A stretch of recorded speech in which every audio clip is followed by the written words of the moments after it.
there's Kevin with RogueDeckBuilder.com with this week's episode of the Market Monday. This week I want to talk about Commander 2019. We now have the known information, meaning that all cards are spoiled and it is no longer speculation. It's actually working with known information for cards that you should invest in because people are going to be needing these cards to upgrade their Commander 2019 decks. So there's some good ones out of Commander 2019. I'm still not a fan of the sealed product, which is actually good if you're going to be investing in these particular specs, because I think most of these decks require a lot of upgrades before they are going to be anywhat competitive, or even in the casual sphere. They need upgrades just to take out a bunch of the junk that just doesn't work in the decks. So Commander sets in yesteryears used to either be pretty good, like even some of the decks that people didn't like because of the value based in them, like last year's, they end up being fairly synergistic, fairly fun to play. And then the years before, when there wasn't, I wouldn't call the decks had the best synergy, like there are some cards that made you scratch your head of why this was contained in this deck, but they did hold value, and therefore those are, of course, those decks were very popular, and the synergistic decks were slightly popular as well. However, this year it seems to be both of those metrics are lacking. There are a lot of just garbage like Zatalpas in decks where they have no business being in the deck, and then lack of value. Just cards from just staple cards anywhere from the Cyclonic Rifts to the Caged Suns that we usually see in Commander decks are missing from these particular commanders. So those type of decks are going to be needed to be slotted in those decks. We're going to try to look at those, mainly that second group.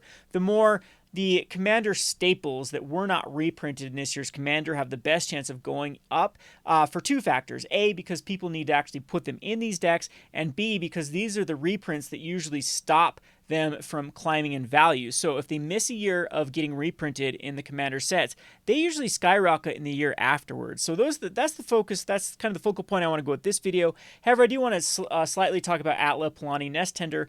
This is the Commander that is seeing the most brewing right now on EDH Rec from Commander 2019, and that is usually the metric that I use to laser focus in on that particular Commander when a new set is released and start getting it ahead of the specs before the casuals start buying them to slot into their deck. So if we actually go to EDH Rec and look at Atla Palani Nest Tender, we start to get a clear picture of how people are going to brew them. So the new cards that are going to be using this are going to mainly just going to be pulling from Modern Horizons or later sets. What we want to find is two things: just the synergies. This gives kind of a good look on cards that might not see play other decks and how impactful they're going to be for this particular deck. And of course, you want to throw out any of these that have been reprinted in this deck. So Seedborn Muse, Castworth, Lightning Greaves, Trostani, and Soul Ring are already in this deck, so there is no room for potential growth for these cards because they're being reprinted. However, the cards that are not from these sets are the ones we definitely want to look at. So right off the bat is cards like Ashnod's Altar and Thornbite Staff. I really like Thornbite Staff as a possible spec. It's already gone up on Card Kingdom to $7 for the uncommon and $4.75 for the TCG market price, or mid. I think it's mid they go off of. And this is basically a mythic as far as supply is concerned. What is this? One of the lower one block. Can't remember the set symbol off the top of my head right here. But uncommon from that end is very rare, especially if you're going to find near mint copies of these cards. So this is going to equip immediately to the Commander, because the Commander is a Planeswalker, and it is another way to ping your eggs off. So probably highly tuned decks might not need this card. However, the casuals are going to see the synergy with the Shaman and the Shaman creature type, and the need to kill 0/1s, and this is going to be a way to kind of turn Atla Palani into a pod. So I think that this is potentially going to go up quite substantial. Maybe this has already gone up. Let's go ahead and look at the trajectory from the Thornbite Staff and see if it has been recently going up, or, yep, it has a little bit of a price increase here. But I think that there's a lot more room for this particular card to go up. So needs to be some price correction, because at Ultimate Masters there was a price spike. It probably synergized with something that was reprinted there.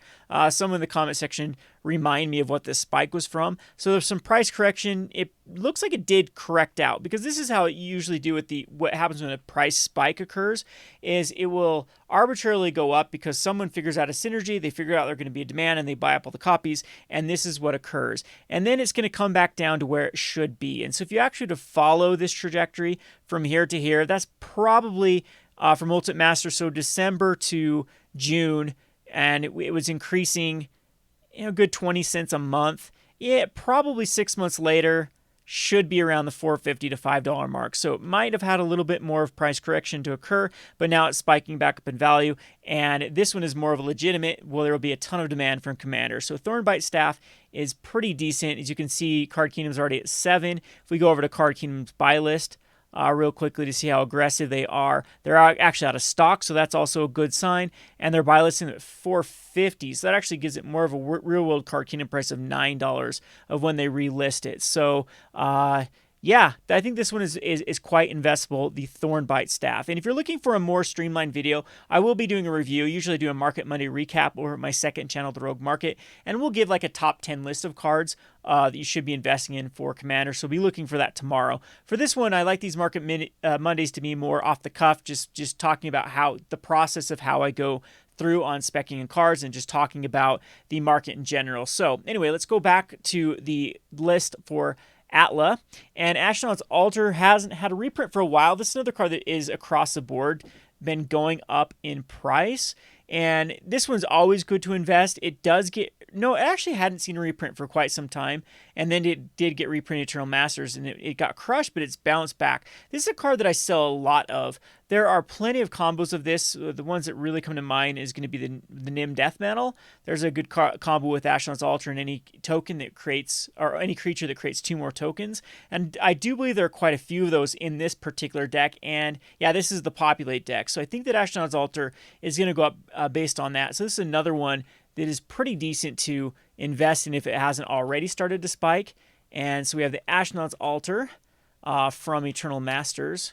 And no, so it hasn't started to spike. The Card Kingdom now has a 13 available. They usually cap these at 20. So that's actually showing quite low supply. 20 available here, and the other only 2 in Antiquities. There's 20 available here. So the version that's coming up, though, when people are searching for it is being sold out. And this is going to be the one that's going to be sold out first. And this is a good sign that the supply is starting to dwindle. So I think this one does have some room to grow. The market price is catching up to the mid. Card Kingdom is still $3 or $2 more than market price. So if you can get in on the market price or slightly below market price, I think this is a pretty good one. I think just showing here on EDH Rec that 78% of the decks are running Astronaut's Altar. I wonder if they're running the Nim Death Metal combo. We'll have to scroll down further to see. So Nestling Dragon is one that was last year. I don't like this, how the slashes are kind of different directions this year. It's too close to last year. But anyway, Nestling Dragon is another card that's been on the move. It's been going up, I believe, for a while. It's one of the cards that went all the way down. Nesting Dragon, I think, went down. Yeah. So it is on the move now. Nope, it's been flatlined for quite some time now. One of the better cards out of Commander 2018, and this is another one that creates tokens in a token-based strategy and a Naya tokens base that it's just going to be a shoe-in, especially when people are looking for just things that make tokens. So this one could shoot up in value. Core 2018, of course, a year old now, so it's about time. And I was very surprised at Skullclamp. Skullclamp's one that probably should jump in value just because of this commander, because that is just pure synergy, and it was not in the deck. That is surprising that they didn't put Skullclamp with such synergy with something that created 0/1 eggs that wanted those eggs to die. So Skullclamp, it's one of those cards that has a ton of supply out there because it was printed in so many commander sets. But you can already see it's $6 and $4.50 on TCG. It's looking pretty good. We have some other cards. I don't know how I feel like Mirror Entity. I see how you can turn a bunch of weaker tokens, which there are quite a few in this deck, into stronger tokens. However, I'm not sold on this particular card. It missed a reprint, and it is played in a ton of decks in Commander. However, this particular one shouldn't add that much more to it, I would think. So Gamba Barm is another good one. I'm surprised this one is dodged a reprint for this long. And we have also the Phyrexian Altar. So if we scroll back down to with some of the top creatures, you can see the Tali's seeing play in these lists quite a bit. That's interesting. I don't know if the Tali has a lot of synergy here. Rhythm of the Wild, Zakama. It looks like someone's trying. Yeah, I'll have to do some more research on some of these decks because some of these seem very just off for these particular decks. But Worldspine Worm, there's another good example in a Celestia tokens-based deck that didn't get a reprint. Samut seems good with the main one that wants to get haste.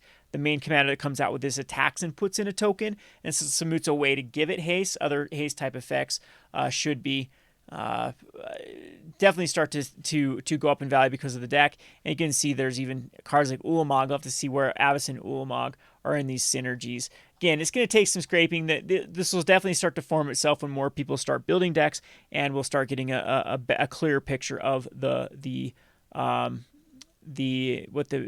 mainstream people that are building this deck are going to be using. However, let's get to the focus of this video, where I want to talk about cards that missed reprints. So a good rule of thumb is every commander set every year you want to dump most of your commander staples. Well, previously this would be my advice, but the last two commander sets with their inability to reprint staples like I said, like Cyclonic Rifts and Cage Suns and those type of cards that see the most play in Commander. The inability for them to target them this year might actually change strategies. So usually what I do about June, July is I start unloading all of my Commander staples, and then I rebuy after they get reprinted. I did that with Cyclonic Rift. I've done it with Cage Suns before. I've done that with those two keep coming to mind because I know that those are ones that I've done the juggle with.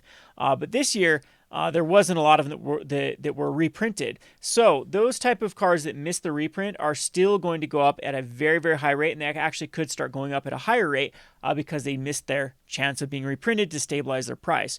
So let's look at white. So over at EDH Rec, they do show the most played cards in Commander.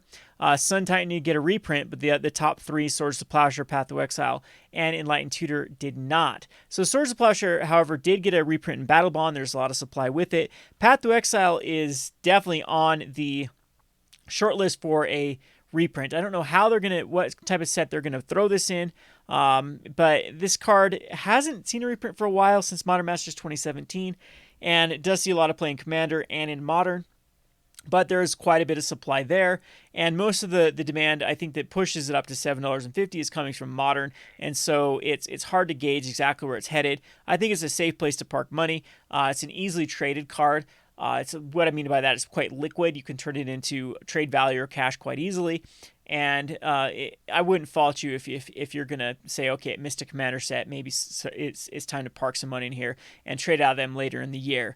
Enlightened Tutor is another interesting one because this one has not seen a reprint, and this has a very, very high price tag. This one is going to be wanted in probably the flashback deck, and flashback deck's kind of interesting with they're definitely, it's like Catalyst Stone and some other artifacts that are pretty decent, Primal Amulet, things like that you want to tutor up. And in the token, definitely with them like Mimic Vat and Nim's Death Metal, if they are using National's Ultra combo, I think, and with the Skullclamp, I think Enlightened Tutor is, and well, doubling season, there's plenty of them. The Enlightened Tutor is going to want to be in those more highly tuned decks. So I think Enlightened Tutor is headed to go up. Return to Dust saw a reprint last Commander set, but didn't see a reprint this set. It could go up higher than it usually does. Wrath of God hasn't seen a reprint for a while. Ghostly Prison did. Austere Command, this is another card I'm kicking myself for not going deeper in from Iconic Masters. Should start to go up in value. It's very versatile with being able to destroy specifically things you want, and in a tokens-based strategy, it possibly could be slotted in for a board wipe for artifacts, enchantments, and creatures power 4 or greater, for example. Elspeth's on Champ is another one that looks very interesting because this could easily go in a populate type deck. It does have the effect of destroying all creatures with power 4 or greater, but you can still justify running in for the creating the 3 tokens and getting the emblem. And even cards like Cathar's Crusade and Blind Obedience, cards that typically do get reprinted in Commander sets, have not seen a reprint. This one always seems to shoot up in value, the Cathar's Crusade. Looks like Card Kingdom has already started to bump up the price. Still plenty in stock, but they've put it up to $5.50. So this one's a good one to keep your eye on. So Shooting Down again, Anointed Processions, that one's definitely going to jump in value. It already started to have jump up in value. And Smothering Tithe, this is another one that should continue to have its price value increase. So a Ravnica Allegiance is looking like a good set to even start cracking for value if it's got a $12 rare in it. Alrighty, so let's move over to the blue. So blue is always a goodie here. There's a Cyclonic Rift that missed a reprint, should start going up in value. We even had cards like Brainstorm and Counterspell that were not put in this. Rhystic Study is one that I think it might just go crazy. It's still a common. It's one of the most expensive commons in Magic the Gathering. It's $20 now on TCG Mid. It is $23 on Card Kingdom. I actually unloaded the majority of my Rhystic Study because I believe this would be the year that they'd actually print it. However, they did not, and this card should continue to go up in value. Mystical Tutor is actually a good card. It's seeing a lot of play in the new flashback decks because some of them do have the Miracle attached to them, and there's ways that you can actually draw a card on your opponent's turn and get a Reforged Soul Miracle or some other miracle off of that. So Mystical Tutor is one of the best ways to enable miracles. I think a number of those decks that are going to go that base are going to use them. It did have the reprinting in the Jace's Spellbook, I believe, is where Mystical Tutor was the last reprint. So that is keeping it a little bit back because those had tons of supply. However, this one is a pretty decent one. Swansong missed a reprint, and you can already see Karkinum has increased their price. Ponder also missed a reprint. So food for thought for there. And Arcane Denial, another card that's seeing a lot of play in those specific flashback decks. Looks like TCU Mid is actually above Card Kingdom. And the Factor Fiction did see a reprinting. And if you keep going down this list, you can probably find some other goodies. Disallow, I'm still pretty high on Disallow. I think that the versatility of Disallow allows this card to accrue some decent money or decent value, and it's getting old enough from Aether Volt where I think it's going to be able to go up in value. Quickly looking over at Black. Black's also got some goodies in it. Demonic Tutor didn't expect to reprint, but Phyrexian Arena, it's been a while since this card's been reprinted. It should go quite well in the Madness decks where you want to be drawing a lot of cards so you can discard them. Vampiric Tutor needs a reprint. It's probably never going to see a reprint in a Commander set, but even cards like Toxic Deluge, Damnation, Blood Artist hasn't been reprinted for a while, and look at the price tag of this card. But even cards like Dictate of Erebos, that I was certain, these are the two that are kind of the outliers here, because most things from Theros or from Dragons of Tarkir that have seen this much play, meaning this much percentile in a certain color, have been reprinted. There are very few cards that are this old and this impactful in Commander that haven't seen a reprint. So Dictate of Erebos could shoot up, and Sidisi Undead Vizier. Two of the cards that I was going to unload, and it just got busy with summer because I was dead certain there'd be some deck that would actually reprint these. So these two are poised to really go up in value, and I even put Cryptghast on that list because it has had reprints, but it's been a while for the card to be reprinted, and this one is poised to go up. Good cards like Sheoldred as Iconic Masters starting to get rare and rare. Sheoldred's great for a number of decks. Not a lot of synergies necessary with the Madness deck that we're looking at here. However, there are a lot of, regardless of if they fit directly in those Madness decks, most of these have played like pivotal roles in any black deck, and they should even start showing up in those lists. Let's go over to Red. Red didn't have a Blasphemous Act. It's the most played card from Red, which is surprising. That's new to me. I thought there'd be a higher impact card. There's Purphoros. Purphoros goes great in the Naya deck, and if this is another one where Theros is getting old enough. Reforged the Soul, we already talked about in another video. It missed the both in the Madness deck and in the Flashback deck. I think it slots in both of those. With discarding cards goes in Madness. I don't know if they want something that like a wheel type effect, but the Reforged the Soul nonetheless goes really well in like a Storm based of the Flashback strategy, especially some of the cards that actually work with Reforged the Soul. Gamble, of course, works very, very well in the Madness deck, so I'm expecting Gambling to shoot up in value. And Impact Tremors, Purphoros, Impact Tremors, those type of cards are usually pretty good for Populate decks when they really go in the go wide strategy. I'd even put Warstorm Surge in that mix, and it looks like Warstorm Surge already has gone up in value, so I bet if we look at Card Kingdom, no, it still does say it has. Oh no, this one did see a reprint. Duh.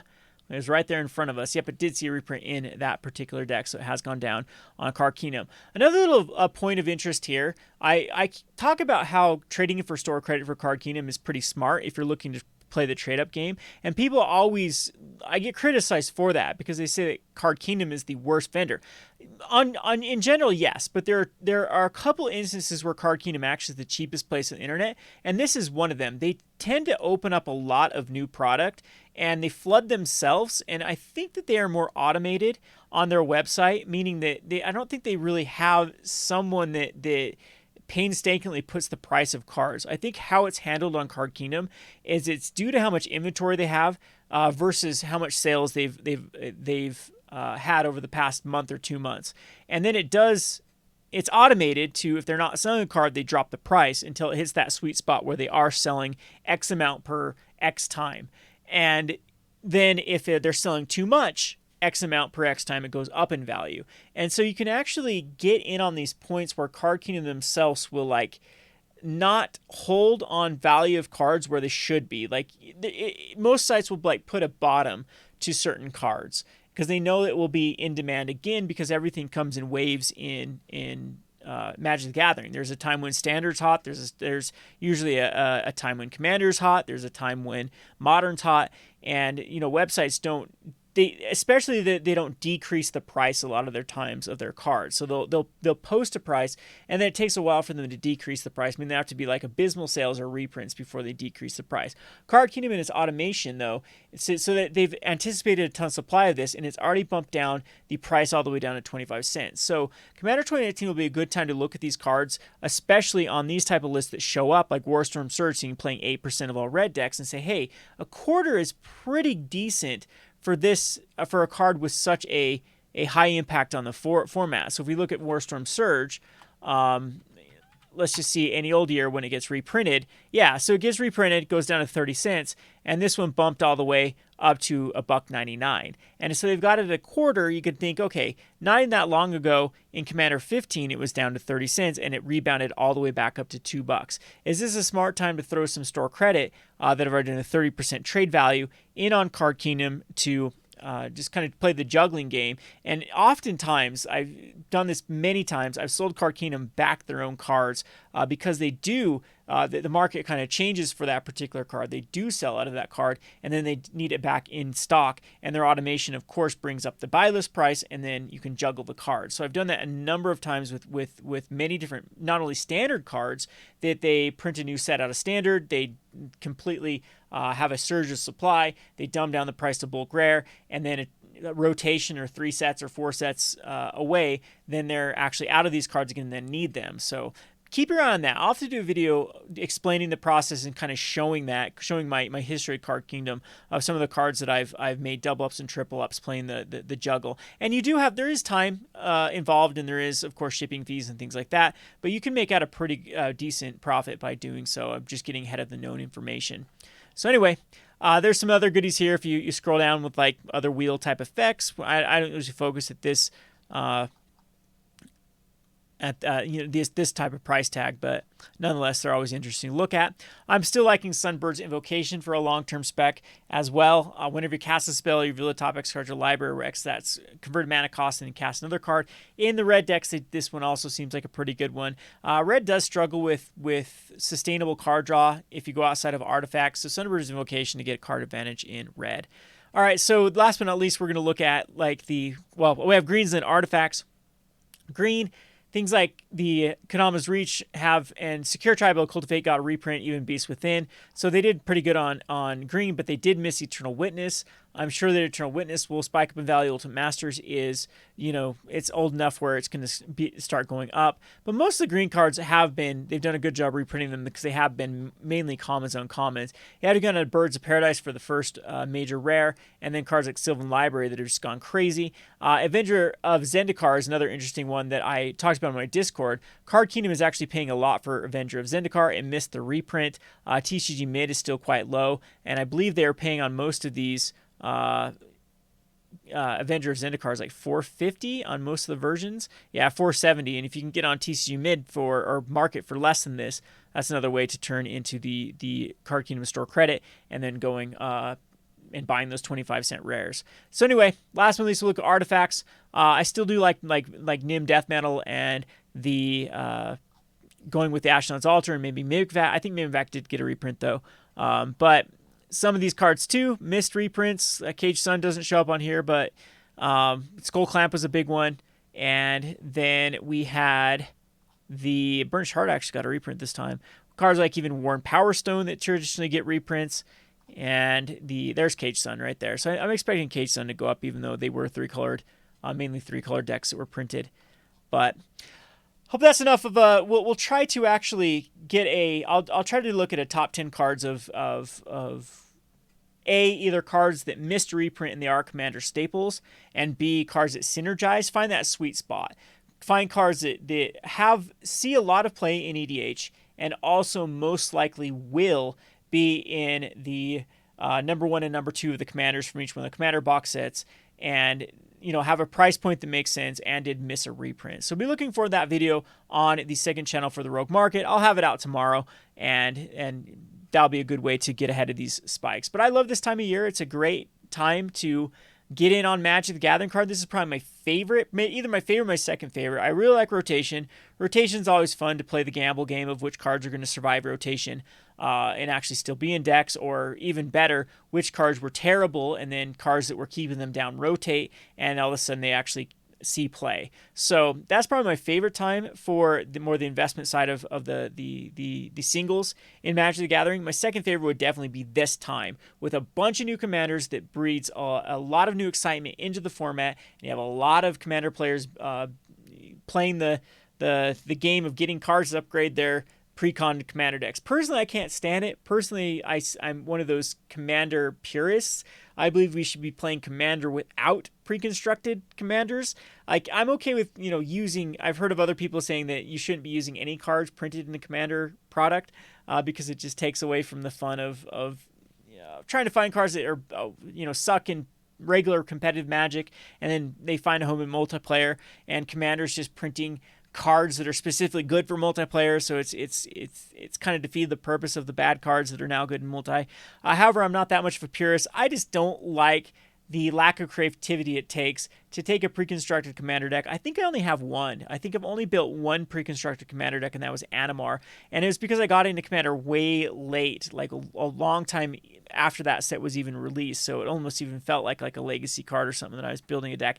And really, Animar was just the deck that I built to as a competitive deck, just because there is a lot of synergy with the Animar. It was a fun deck to build. Other than that, I can't stand it, though. I can't stand the pre-constructed commanders because it takes away the whole deck building process, in my opinion. Anyway, this has been Kevin with the Rogue Deck Builder for the Rogue for Market Monday. Thanks for watching.